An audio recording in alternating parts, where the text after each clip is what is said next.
and welcome to another episode of Football Today. Dave, are you excited to talk about Dutch and Belgian football?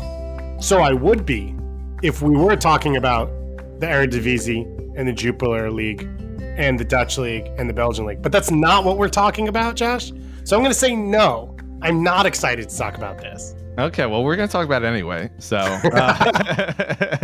so why are we talking about Dutch and Belgian football? Well, that is because we're talking about the BeNeLiga, essentially the combination of the potential combination of the Dutch and the Belgian league. On March 16th, Belgium's top flight, the clubs voted together, and actually they're, second division as well. And they voted unanimously to continue to explore this BeNeLiga. And, it's really important that we focus on this, that continue to explore. There's been a lot of reporting in the media that they voted that we should do this. No, it is to explore. That's it. They're saying, let's continue to kick the can on this operation, or this, the thinking on this operation. That's all they did. But that's also the preface for, why we're talking about this today. And, if this is a feasible idea, if it's stupid, do we like it, and what it means for football. All right, Josh, let me go into some details of what we think this will be. Reminder, nothing is official yet. These are all still rumors and theories, but this are the reports that are coming out from the sides that are working on this. We would have an 18-team BeNeLiga.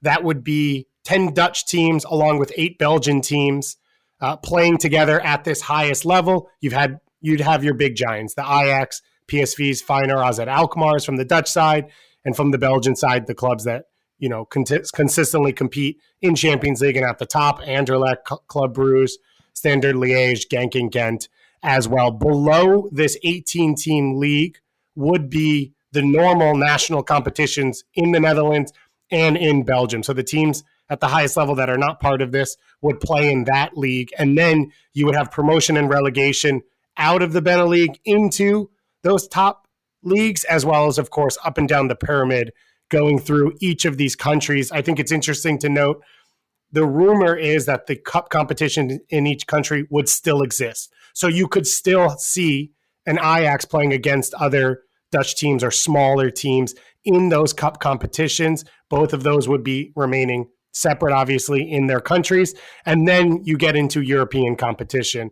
And so you're talking about an 18-team league at the top, in which you've got the top 2 teams going to Champions League, the next 2 teams going to Europa League, and then the next 2 teams going to what will be the Europa Conference League, which is about to start. So I think we've talked about it, Josh. We're kind of calling it like a Premier League. This wouldn't be a cup competition that's happening outside of their leagues. This would be the week-to-week leagues that these top teams would play in together. Exactly. And that's really important to mention. And, so European competition as well, you got 6 teams potentially, in European competition, 3 Champions League positions, which is, obviously less than it is right now, for each individual league, where each league gets 2 Champions League teams and 3 European teams each. So noticeably less European European places, but we'll get into that maybe a little bit more and kind of the importance of that. So you might be wondering, why is this happening, or why is this being rumored, or why are they exploring this, really? And that's first and foremost, and I'll use the words of Belgian Pro League CEO Pierre Francois, who is on the Sport Unlocked podcast, and he said, certainly to become the 6th league in Europe. So that's what they're trying to accomplish with this, is take that position of the 6th league in Europe. We'll get into, is that really a worthy goal to have? But that's from, the CEO's words themselves. And also, let's get into why they're really driving this. There's 2 main things, really. It's, as everything in football, money and European competition. And this is kind of being rumored to be really driven by Club Brugge, who are the biggest club in Belgium right now by quite a distance. And, let's talk about those 2 main reasons, though, European competition and money. Dave, for a little bit of background, how much money is at play here that's being rumored? And, I guess also the TV contracts, how much are they taking in at the moment, each league? Yeah, Josh, you're talking major money. Now, for these 2 leagues, right now, it's roughly estimated that each league individually earns about 80 million euros in terms of broadcast deals. The belief is that if they combined into this BeNeLiga, that you could be looking at 400 million euros. Now, 80 million separate. So 160 together. So you're roughly doubling what these organizations would be putting together. And that is money, as has been described and rumored, that would trickle all the way down the pyramid. It's not just for these big clubs. So this is a new structure that you'd be creating for these sides. And from that point of view, it makes a ton of sense, right? It's more than it was. There's really no reason not to if this is possible. And you look at a lot of the club situations outside of the big 5 leagues or even in France and outside of the big Champions League clubs, and it feels like those pots of money are starting to shrink. And so for Belgium, their league's broadcast deal ends in 2025, and it feels like that's a big spur around this, Josh, is the fear of what comes next as well as what COVID has done for a lot of these clubs. Yeah, I mean, that as with every essentially podcast we could have done this year, COVID has touched it in some way, and this is no different.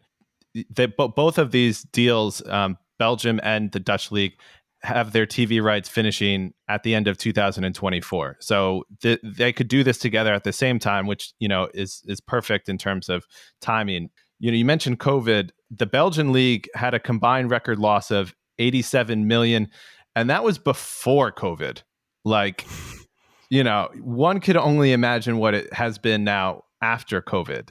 They haven't released those numbers, at least as far as I've seen. But they're in a real bad way at the moment, both leagues. And as you mentioned, these dollars are kind of shriveling up. And, they have to guard that against themselves. And, even Kieran Maguire, a football finance expert, said on his podcast that this has been accelerated as a result of COVID, in his opinion.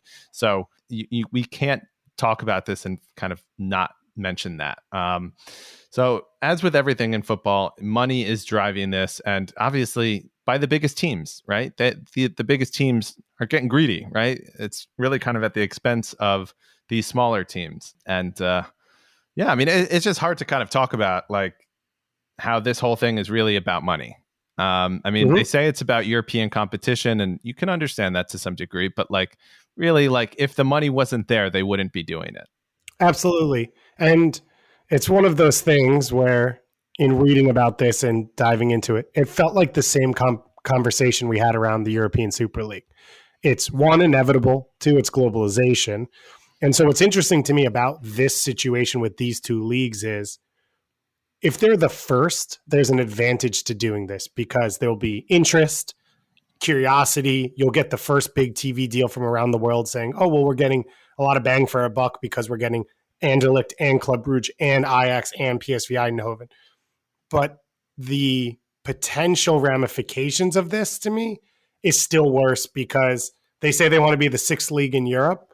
Well, once that you've laid the groundwork with the Netherlands and Belgium to combine leagues, now the Portuguese Spanish League or the Spanish and French League or the European Super League, they're just going to come down the road and they're going to get a bigger TV deal than you, and the gap's going to widen. And it just feels like you're getting a little bit of a head start, which is big for these clubs. But that's really all it is.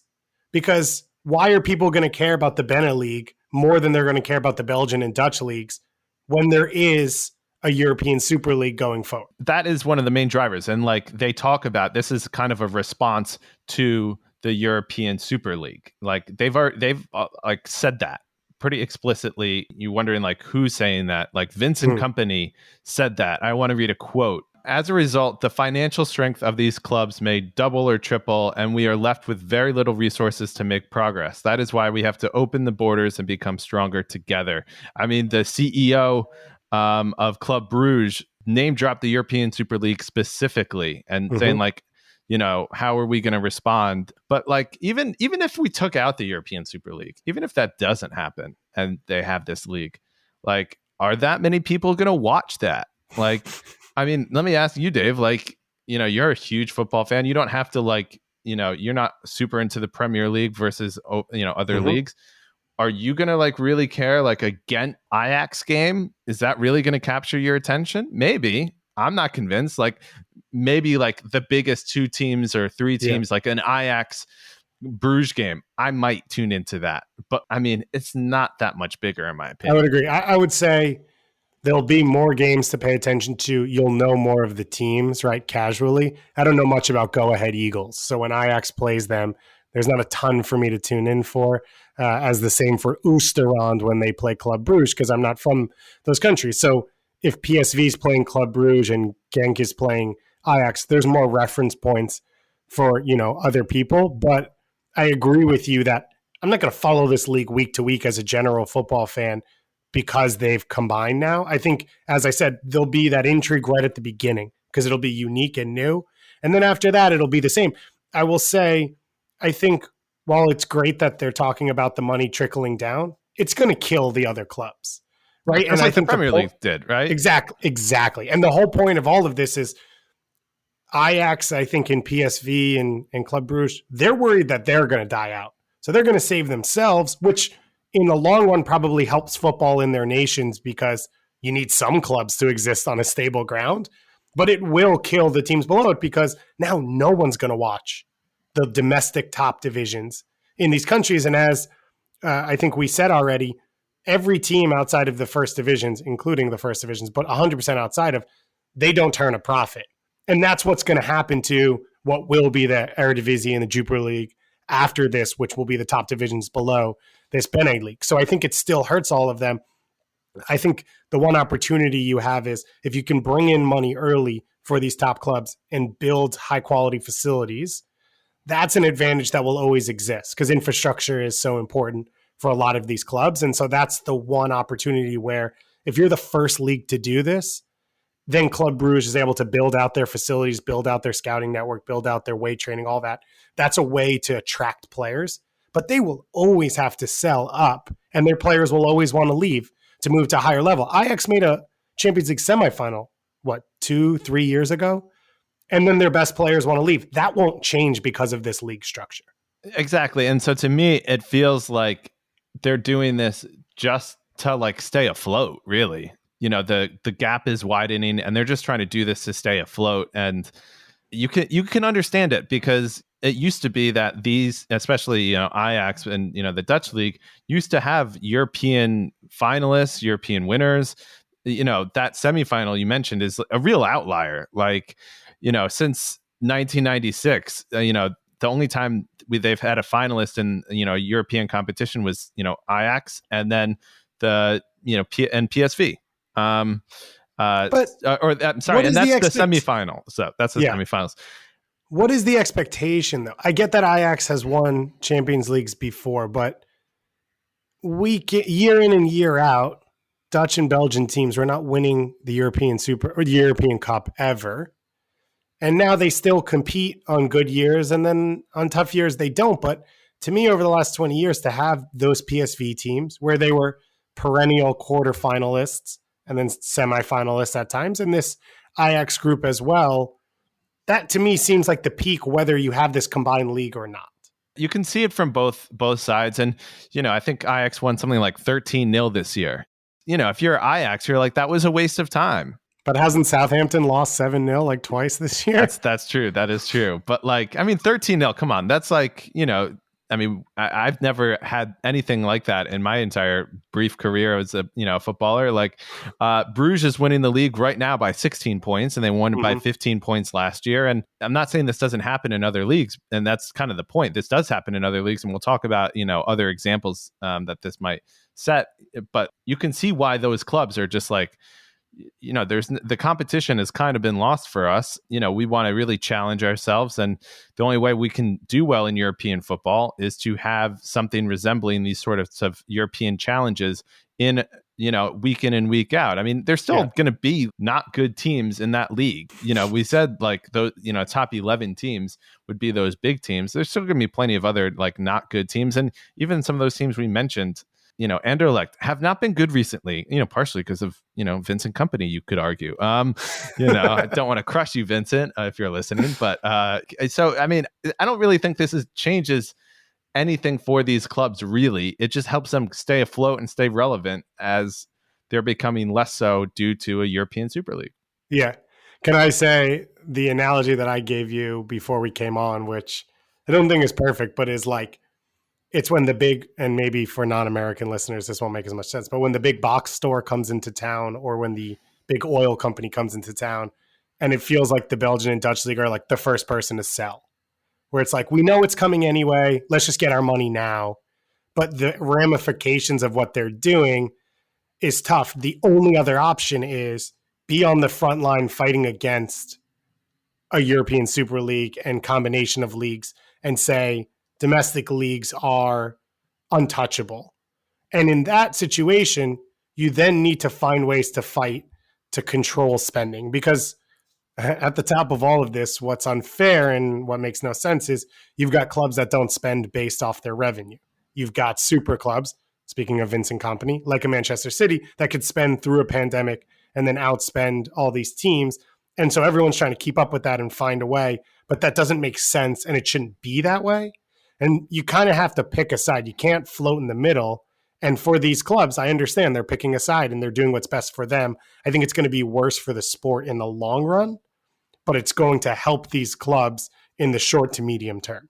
Definitely. Let's like focus on some of these real negatives. Not that we haven't already kind of touched on some of them, like, besides the obvious, fans obviously would have to travel greater distances, which is like, especially in these two countries, like, it's pretty easy to get to a lot of these games and you kind of make that much more difficult now. So that's like, I have to apologize. I have no sympathy here because it probably takes me longer to get to Boston than the longest trip in this combined league would be. Yeah, but Europeans are spoiled by like the transportation. Sure. Like in England, going from London to Liverpool, where I live, is like 5 hours. Is like the biggest trip they have to do, pretty much, and it's like a huge deal. And in the US, I think Sporting KC's closest road trip is 11 hours. And that's as the league continues to expand and bring teams closer. Yeah, although that's, obviously the US is kind of an outlier in world football for the most part. So that's like kind of the a pretty obvious one. And then there's some major questions about, do the fans want this? There are rivalries, real historic. These leagues are really old. Do you want to just stop that and break tradition? And they haven't been consulted, by the way, really, in this whole process. The whole thing's been done by these 11 teams and Deloitte.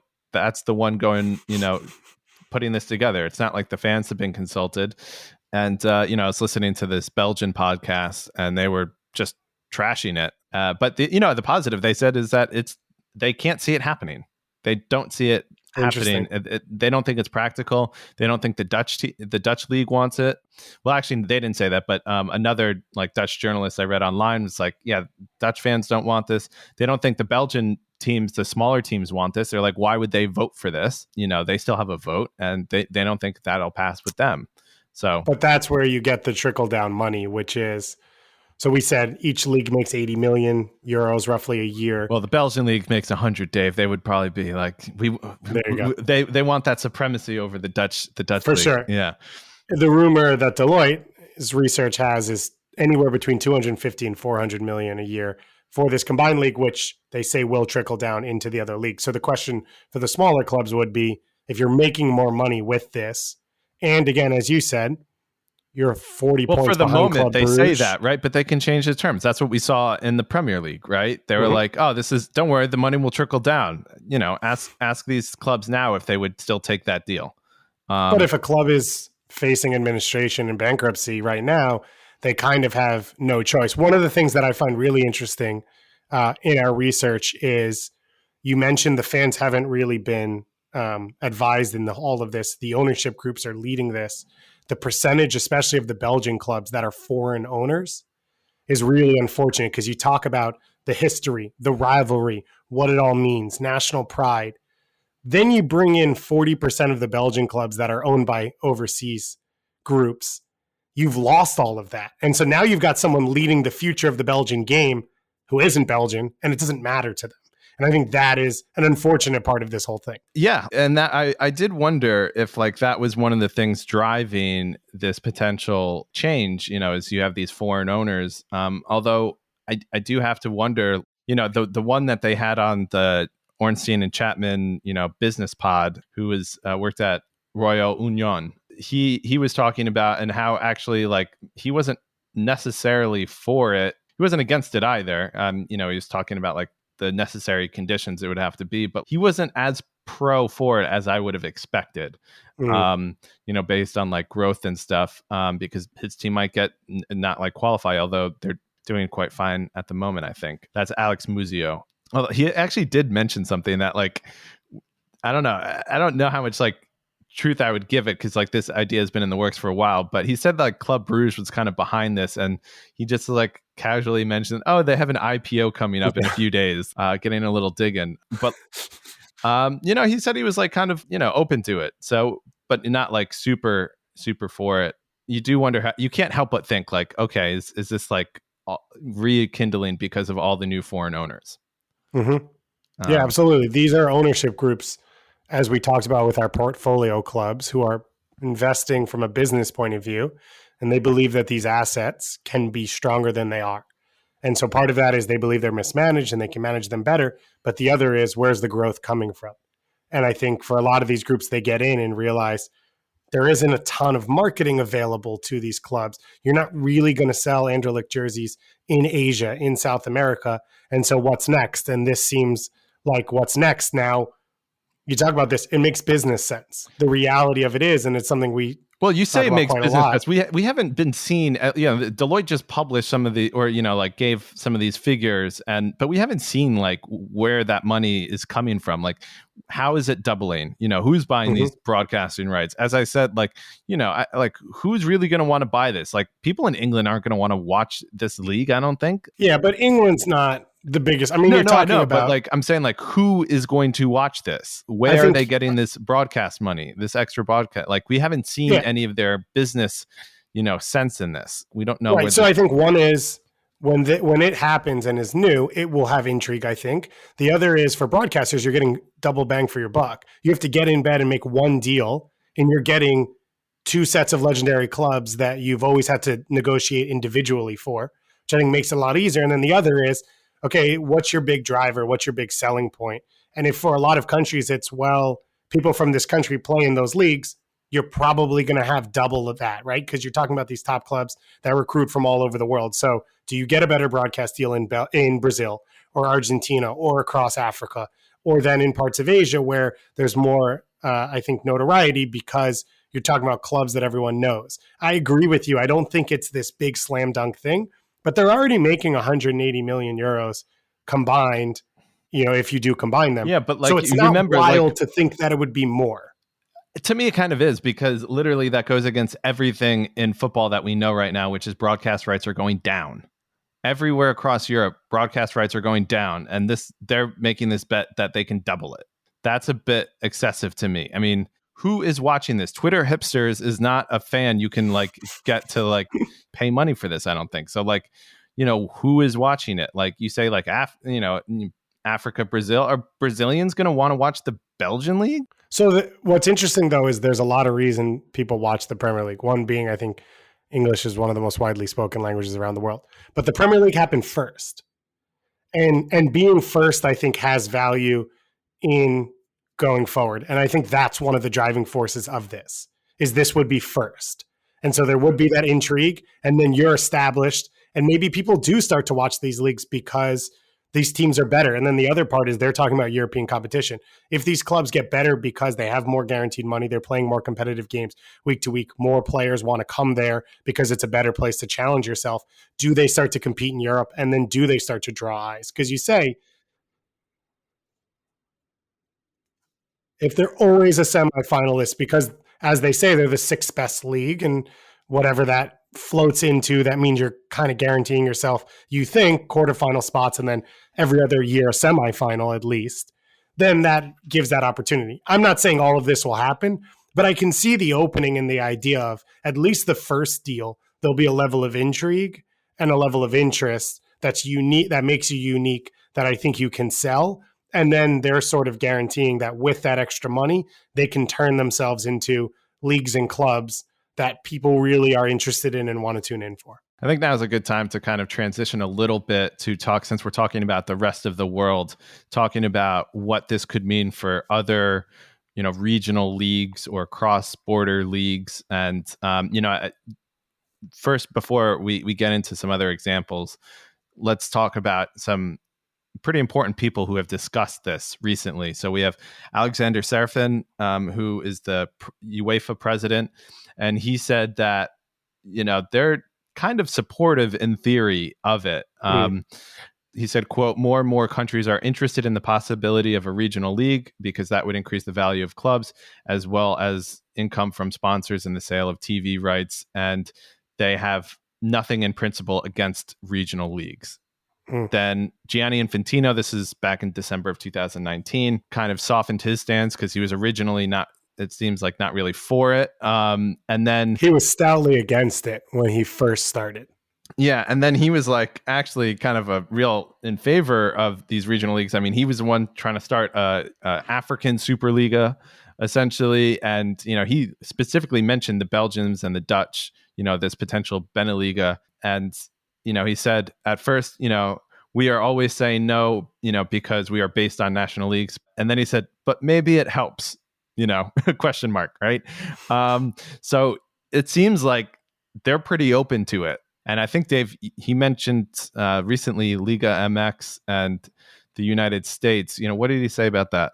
So first I wanted to point out with Alex Seferin, remember that he's from Eastern Europe, where the regional basketball leagues have been really successful in keeping, as we talk about, those few teams that always win their leagues, giving them a more competitive environment and something that's easier to sell. And the other is, I think that's where you're going to see the other side of this is a Balkan league, different Eastern European leagues where, okay, Legia Warsaw wins their league every year. Can you put them together with a Levski Sofia and then have a more competitive league across the board? In terms of MLS and Liga MX, this is something, and I cover MLS fairly closely and I'm around it and watched it for a while. This is something that gets brought up constantly. And it's been talked about pretty heavily over the last few years. And hence why I know Gianni Infantino was pretty openly against these concepts a few years back and now has warmed up to it a lot. And in the US and Mexico, it makes a lot of sense. I actually can't think of a partnership that makes more sense. You've got two leagues that each crave one thing. MLS craves history and passion, and Mexico craves stability and organization. And the opposite leagues are perfect at the thing that the other league craves. And so when you look at Mexico, and I don't know how many of your listeners will be familiar, but they average 40 to 50,000 fans a game across the country. You're talking about a league that's steeped in history, clubs that are steeped in history, and environments that are some of the best in the world, hands down. I've been down to Mexico for a few games. I watch Liga MX week to week on television. It is one of the best products in the world, and it's fairly unknown. And part of the reason it's unknown is, one, because of regional bias, and the other, I think, is a lack of organization in selling itself and structuring itself. Then you look at MLS and you're talking about basically the NFL of soccer. You're talking about owners who know exactly what they're doing, that are always in communication, that have very stable financial backgrounds so you can guarantee future plans and start to build. But they are craving a little bit more respect in terms of their history, as well as the environments to sell and have something to sell against, either a Premier League or college football on a Saturday afternoon. And so the two leagues combining would actually be perfect. And it would make so much sense outside of what about your history and what about who you are? And so the way the two leagues have gone about it now is creating these cup competitions that happen outside of your league. So it used to be the Interliga and Super League back in the early 2000s, which sort of fell apart. And now Leagues Cup is a competition that MLS and Liga MX are entering their second year on, as well as something called Campeones Cup, which ESPN actually created, which is the winner of each league playing in a one-off game. But Leagues Cup is basically the top 8 teams that aren't in the Champions League playing against each other in a full-on knockout competition. Maybe it will have group stage going forward. So the workaround has been these cup competitions that exist outside of your official competitions to give space. And it makes a lot of sense.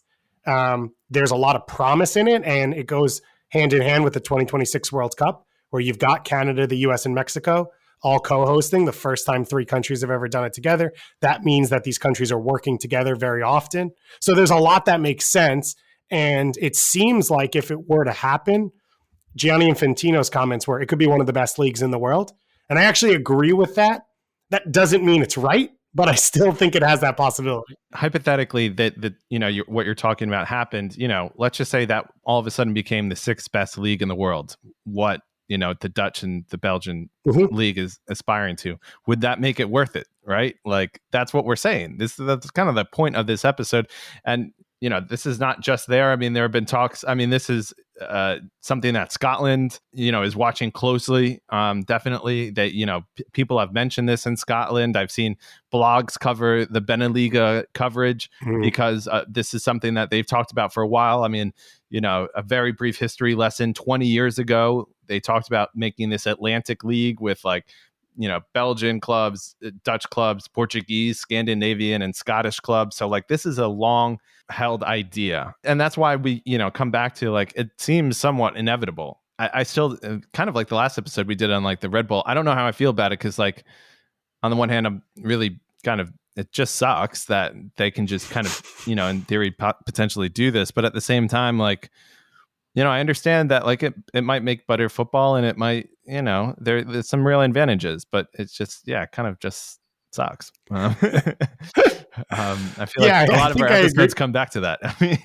I think I agree with it. And, here there's so much promise to, can you have a Club America and a Chivas and a Pumas and a Tigres week to week playing against LAFC and LA Galaxy, where you have millions of Mexican fans in the U.S.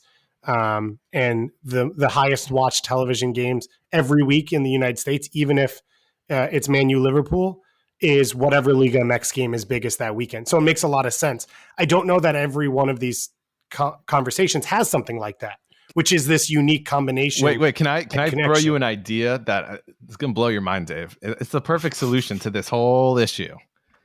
And we're going to take it from kind of one of your favorite places, South American football.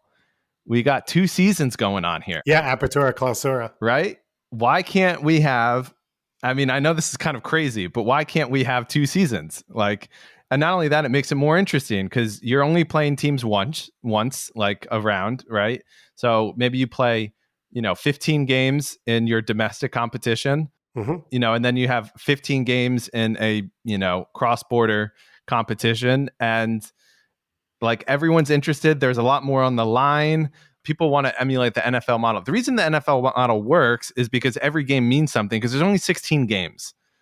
And, I think sometimes the issue is that not every game feels like it means something because there's so many, and, titles are done by March and things like that. So one, offended you even went South America because Mexico literally has Apertura Clausura. So you didn't even have to go there. You could have just stuck with what they do. I wasn't thinking about it though. Yeah.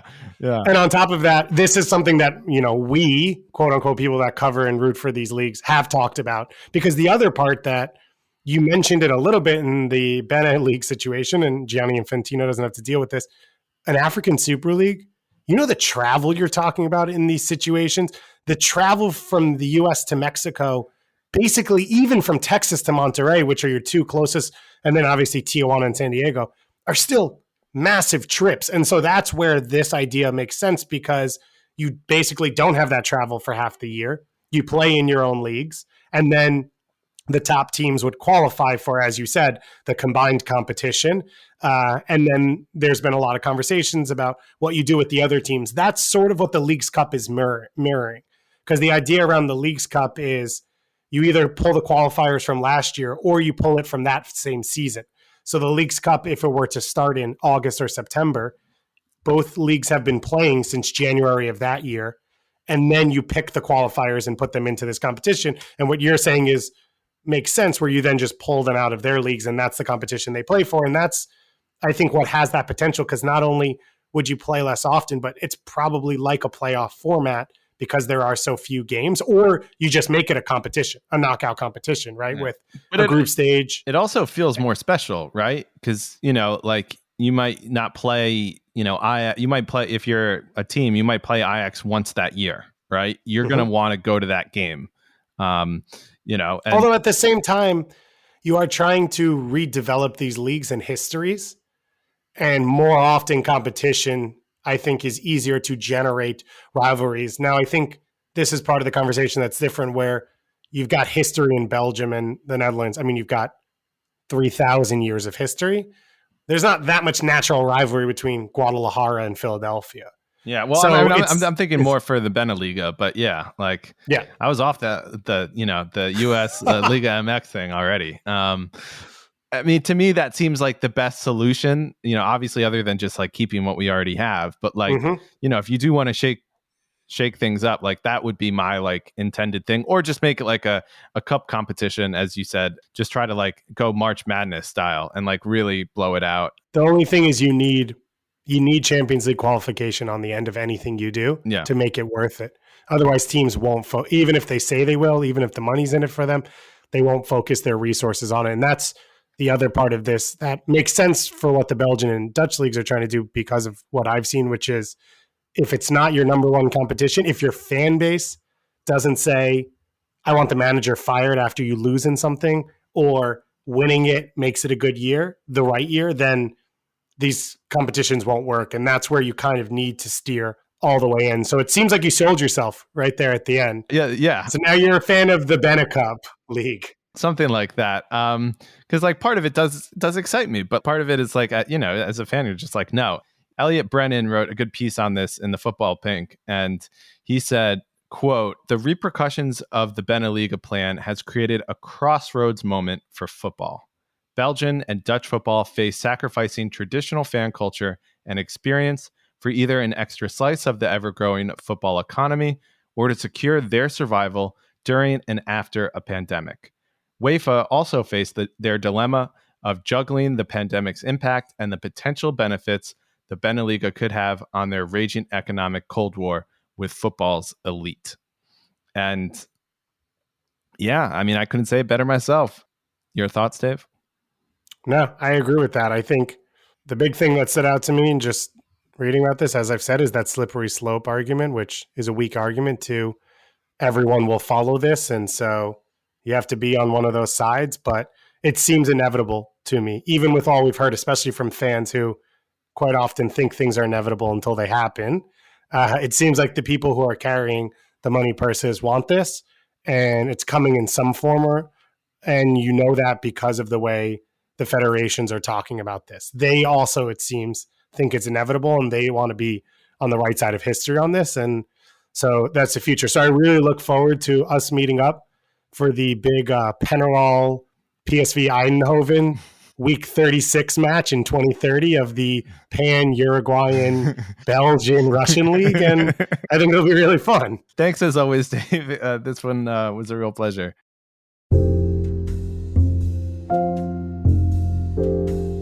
The music for this episode was provided by Blue Dot Sessions, and you can find more information about the music in the episode show notes. Thanks for listening to Football Today. We'll be back on Monday with another episode in our usual format. See you then.